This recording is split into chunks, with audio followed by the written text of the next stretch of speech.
Chegamos ao quarto tópico da nossa lição da Escola Sabatina desta semana e nesse quarto tópico vamos considerar o tema: é hora de renunciar aos nossos pecados favoritos. Já estamos falando sobre isso ao longo da lição, mas vamos continuar nos aprofundando nisso. A lição vem martelando na nossa mente, mas que surta o efeito, né? Desejado de que mudanças, que decisões possam ser tomadas. Irmão Tiago, primeira pergunta: a quem seremos comparados se insistirmos em nos entregar a qualquer hábito pecaminoso e por quê? Bom, se deixarmos que o inimigo dite as regras de nossas vidas, que mostre o caminho que nós devemos andar, nós seremos comparados ao povo de Israel no passado, né? Quando aconteceu aquele episódio ali, que se entregaram à imoralidade sexual, à orgia, participaram dos cultos pagãos ali, dedicados aos deuses, e fizeram de tudo, sem pensar nas consequências. Se entregaram assim, mas mergulharam de cabeça. Para a gente é muito fácil julgar essa situação, porque nós não passamos por isso aqui, isso aconteceu lá no passado, está registrado na Bíblia. Mas isso aqui acontece muito mais frequente do que nós imaginamos. Sabe como? E eu vou insistir novamente. Quando eu resolvo assistir um filme, uma série, em que está lá demonstrando explicitamente um culto pagão, feitiçaria, e eu estou abraçando, estou assistindo, participando daquilo ali também. Ao assistir, nós participamos. Né? E eu abro, escancaro as portas, as janelas, o telhado para o inimigo entrar e fazer o que ele quiser na nossa casa. Em contrapartida, uma coisa que eu tenho percebido, que está acabando, e Ellen White fala muito sobre isso, ela inclusive fala assim que ela nem tinha coragem de dormir numa casa onde não eram feito o culto matutino e vespertino.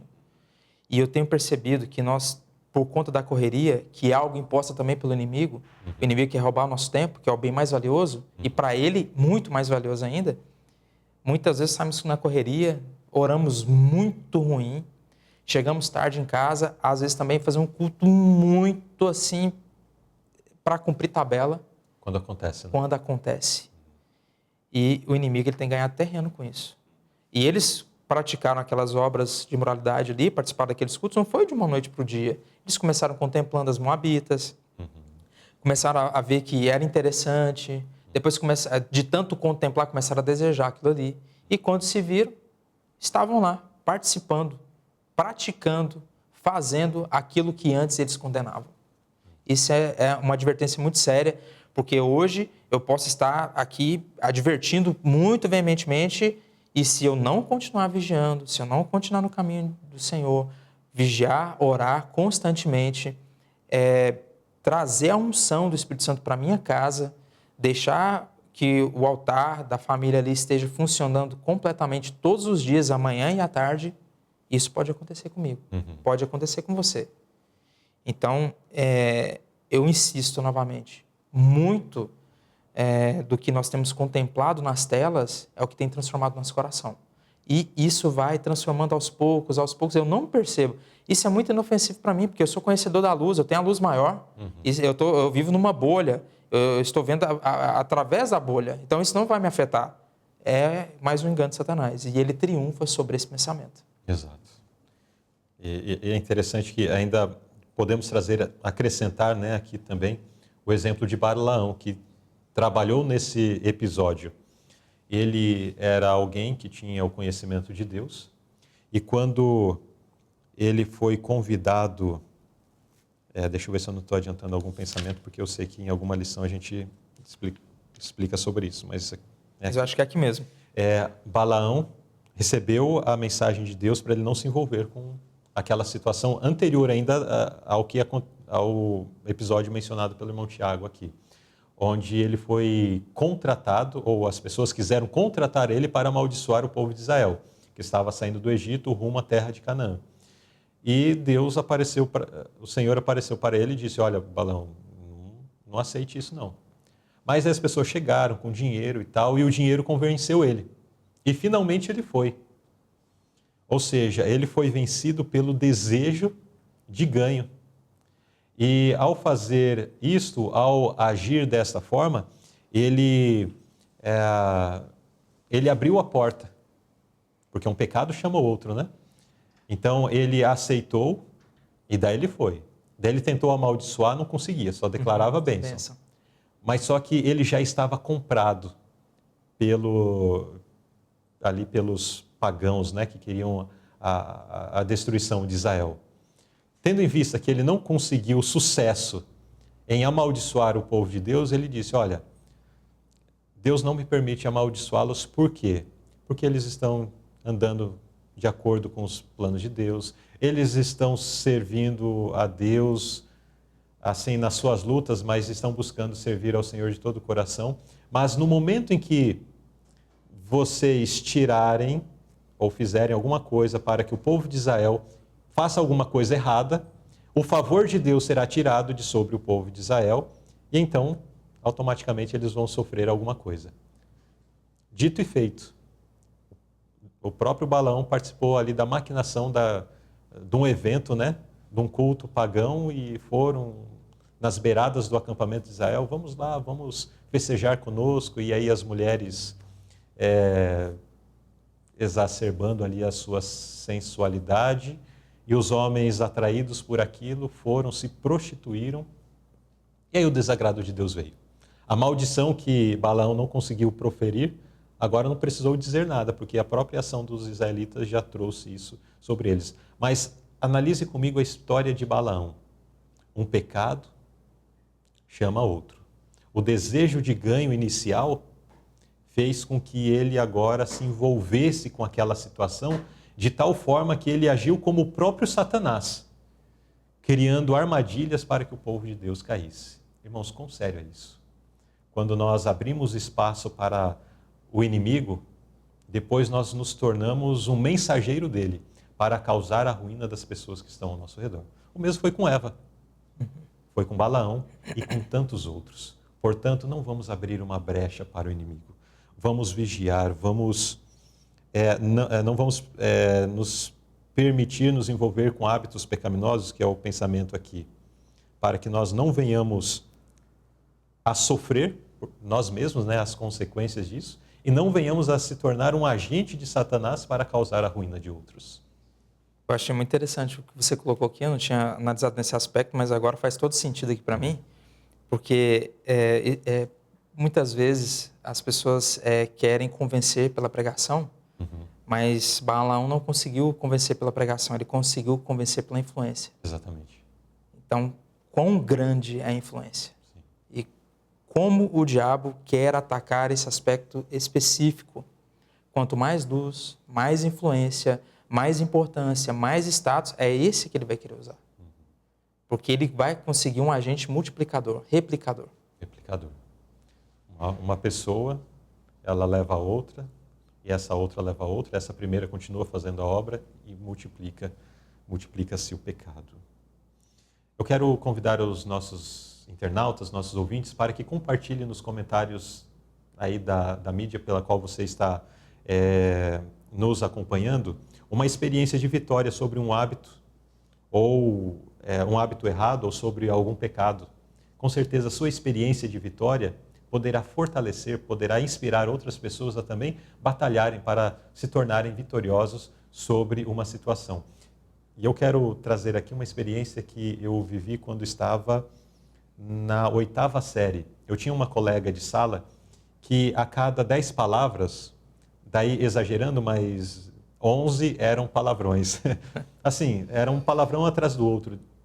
E num determinado momento eu disse para ela, olha, você já percebeu que praticamente as suas palavras são apenas, a sua comunicação é só baseada em palavrões? Você já pensou que isso não é uma coisa legal e tal? E ela começou, e ficou por isso, mas ela ficou refletindo. Passado um tempo, ela disse para mim, você percebeu que eu não falo mais palavrão? Daí eu, nossa, é verdade.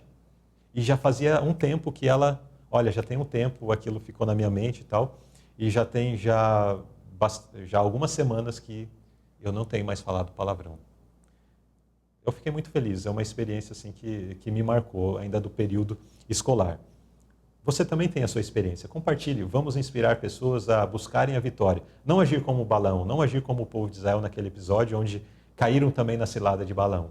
Mas vamos compartilhar uma experiência de vitória para incentivar e animar outras pessoas também. Pergunta B. A que perigo estão expostos os que alegam ter luz maior? Nós já falamos sobre isso aqui. É de pregar e não praticar. Você citou uma frase muito interessante, que Jesus praticava aquilo que pregava e pregava aquilo que praticava, né? E nós não podemos cair nesse erro. E aqui, de acordo com a nota, já traz uma outra conotação diferente da pergunta 3B. Aqui ele já vem falando sobre buscar auxílio em lugares totalmente errados, totalmente equivocados. Às vezes eu preciso de uma ajuda e eu vou procurar todos os gurus que existem hoje na atualidade, mas eu esqueço de procurar a ajuda do alto. Eu quero a autoajuda de todos os lados, mas assim, todos os coaches que existem aí na atualidade, que falam muita asneira, nada contra os coaches, mas falam muita... Sem querer julgar. Sem querer julgar ninguém, mas falam muita coisa que não tem nada a ver. E às vezes usam a Bíblia ainda para falar essas inverdades. É verdade. E isso influencia mais ainda, né? E esquecemos de buscar a ajuda da fonte, do alto, né? Então, precisamos, quando estamos diante de qualquer circunstância, qual que é a minha primeira opção? É Deus. Depois, eu vou ser guiado por aquilo que eu pedi e Deus vai fazer manifestar a vontade dele. Deus nos guiará. Deus nos guiará. E eu estou com um problema, vou tentar de tudo. É interessante acontecer isso demais aqui, né? Diversas vezes no trabalho, e a gente chegar para a equipe e falar assim, olha, já fizemos de tudo. Já fizemos de tudo, agora é só Deus. Agora é só orar. Ou seja, Deus é a última outra opção. Então, não deu nada, deu certo, vamos orar. Enquanto que a primeira opção deve ser orar, buscar a direção de Deus. É Ele quem vai conduzir, é Ele quem vai fazer a vontade dEle prevalecer sobre nossas vidas. Se confiamos, então devemos deixar Ele guiar, né? Ele prevalecer sobre nossas vontades. E talvez a gente não consiga fazer isso, então, assim, é mais fácil falar, realmente. Sim. Mas, de fato, precisamos colocar isso em prática. Tu mencionou um aspecto que envolve questão financeira, né? No estúdio, no Conectados com Deus, nós vivemos um desafio muito grande relacionado à questão financeira. Praticamente desde que eu iniciei as atividades lá, em 2016, e acompanhando o desenvolvimento nas administrações anteriores e nessa, enfim, é sempre uma luta, porque os recursos estão sempre ali no limite. Qualquer coisa extra, qualquer detalhe diferente que acontece, um equipamento que quebra, ou um equipamento que precisa ser melhorado, que demanda de algum recurso diferente a mais, aí já vem questões de dificuldade, né? Mas eu não me recordo que quando o pastor Marcelo iniciou o seu período de gestão no estúdio, há uns anos atrás, e ele tomou conhecimento da nossa realidade, ele disse, vamos ter que viver pela fé aqui. Eu falei, exatamente, e assim estamos já há alguns anos. Mas, irmãos, Deus tem abençoado a gente de uma forma tão maravilhosa que não temos dinheiro de sobra. Não temos dinheiro para falar assim, olha, tem o pagamento, no início do mês eu não tenho saldo para falar assim, eu tenho dinheiro para pagar o funcionário no final do mês. Geralmente, em termos de gestão, a gente pensa assim, não, tenho que ter na conta pelo menos um saldo ali para pagar pelo menos umas 2 ou, de repente, até 3 folhas de pagamento, porque se a coisa der tudo errado, consigo aí administrar isso. Nós não temos, nós não trabalhamos com essa realidade, não trabalho com essa realidade há muitos anos. Muitas vezes nós entramos no mês ainda pagando as contas do mês anterior e para depois começar a juntar para os... Irmãos, mas Deus tem abençoado de uma forma tão tremenda, tão maravilhosa, que não faltou, em nenhum mês faltou o recurso para ficar assim, não, isso daqui que era desse mês, agora vai ter que ficar para outro mês e Deus tem abençoado. E Deus tem abençoado através de você, através de você que nos acompanha, você que nos assiste. E não apenas, aqui eu trouxe o exemplo no contexto que eu estou inserido, mas a obra como um todo. É através da sua ação, através das suas contribuições, através dos seus recursos, através da sua voluntariedade, é que a obra é mantida, a obra é sustentada. E Deus tem abençoado o seu povo também, né?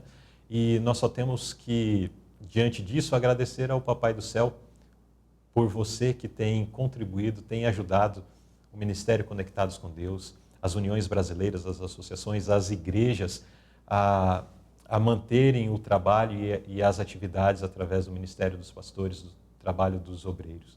E que Deus continue sendo glorificado por essa ação que os nossos irmãos têm. Amém. Eu seja louvado por isso, né? Muito bem, então nesse quarto tópico nós vimos que é hora de renunciar aos nossos pecados favoritos. Cada qual sabe qual é o seu pecado favorito. Cada pessoa, eu sei quais são as tendências que tenho, você sabe quais são as suas tendências. E vamos buscar socorro de Deus, não vamos dar margem. Não vamos, de repente, no seu coração tem uma tendência para a avareza, para o desejo da riqueza, do ganho. Não vamos ser como Balaão. Vocês já viram a história, nós já comentamos sobre isso. Se nós, de repente, temos uma tendência a questões ligadas à sexualidade, não vamos ser como Davi, que ficou observando a mulher lá pelo seu terraço, cobiçou, e a partir daquilo teve uma pessoa foi morta, sua família enfrentou grandes dificuldades e problemas, uma família foi destruída, que foi a família de Betseba. Enfim, vamos cuidar, vamos pedir sabedoria de Deus para que Ele nos guie, para que Ele nos proteja, para que também nós possamos reconhecer quais são as nossas fragilidades. E a partir disso, com a força que vem dos altos céus, possamos ser vitoriosos sobre essas situações.